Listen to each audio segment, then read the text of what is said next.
We are seeing anger, grief, and bewilderment in Egypt a day after that riot at a football match in Port Said that killed 79 people. People are shaking their heads. They are shocked today. They're wondering how something like this could have happened.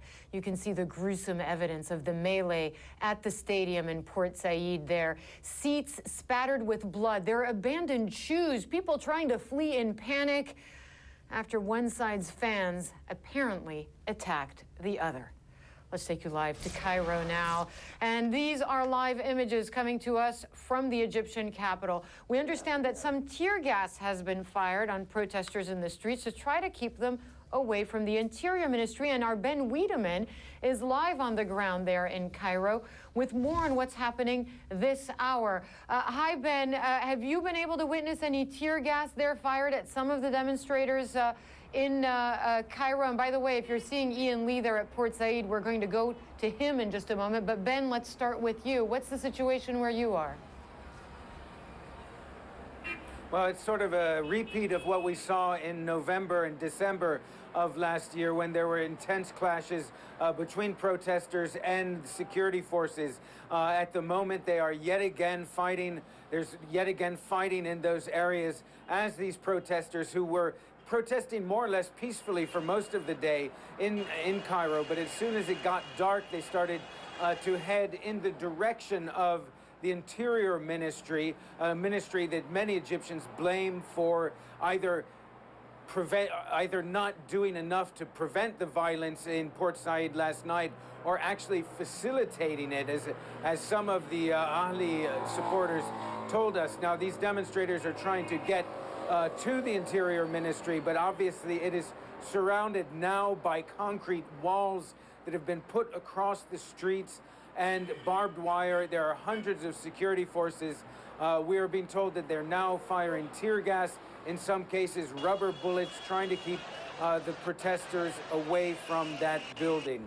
Hala? All right, Ben, stand by. Let's go to Ian Lee. He's right outside of the football stadium in Port Said, where the bloodshed took place. And people today are asking, how could something so horrific have happened after a football game? Well, that's right, Hala. People are wondering how this could happen. Some big questions they want answered are, how did these people get so many weapons inside the stadium? This is something that security should have stopped in the beginning. The next question people are wondering are how the gates along and around the pitch, how were they open? This is something that normally they're shut, so for fans can't get on the field, but they were open somehow. The other question a lot of people are asking is, why didn't security forces stop the fans from rushing the field and rushing to the other side towards the other fans? And then the big question that a lot of people are wondering is, why the gate that would allow those fans on the other side to flee the stadium, why was that gate shut? And I actually went there today earlier. We went into the stadium and I saw the scene that was there, and it was undescribable. What we saw was the big metal gates lying on the ground. The mob surged, pushing those gates, forcing them off their hinges and out of the wall and forcing them on the ground. There were shoes everywhere from people who just were trying to flee, running out of their shoes. And also there was a lot of blood in the stadium. Hala?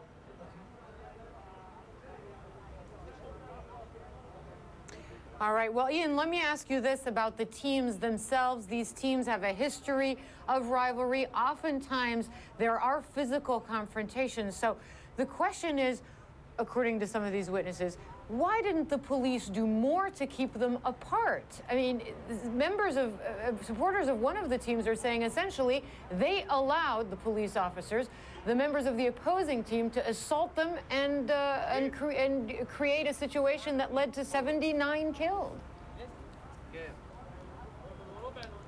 Well, Hala, that's what we're hearing here in Port Said. A lot of people are saying that the police just let them go. They didn't have any intentions on stopping them, that they wanted this to happen. And to kind of give you a little background, the fans that were attacked, Al-Ahli fans, have a long history of having confrontation with police forces. So from what we're hearing from some people is that they were hoping to seek revenge that night and punish the Ahly fans. Now, we can't be sure if that's what was happened, but that's definitely what a lot of people here in Port Said are saying happened. And they're also keen on saying that these weren't people from the Al-Masri, these weren't Al-Masri fans. They're keen to say that these were other elements. This is a conspiracy. They don't want their town to be stained with this reputation as being one where that 79 people were killed in. Hala? Thanks, Ian Lee. And Ben, I just want one question to you there in Cairo. People are gathering in Tahrir Square. We mentioned the Interior Ministry. We mentioned tear gas. I imagine today, once again, Egyptians have a reason to be angry at how things are going a year after their revolution started. Yes, many Egyptians were disturbed by this violence and disturbed by a variety of events. For instance, over the last few days, Hala, there have been a series of high-profile, broad daylight armed robberies of banks and other business establishments here in Cairo, indicating that law and order simply is starting to decay, fall away. The only bright spot, actually, today was that the Egyptian Parliament, the People's Assembly, held an emergency session, and people were glued to their screens watching as the deputies leveled some very harsh criticisms at the government, at the Interior Ministry, at the Supreme Council of the Armed Forces. They saw that, in fact, their democratically elected representatives did raise their voices in a way that would have been unimaginable in the days of Hosni Mubarak. And it was thought that this might be one way to prevent the sort of violence we're seeing in Cairo when people saw that their grievances were being so publicly aired. This was basically live television all day long, which is something Egyptians are not accustomed to.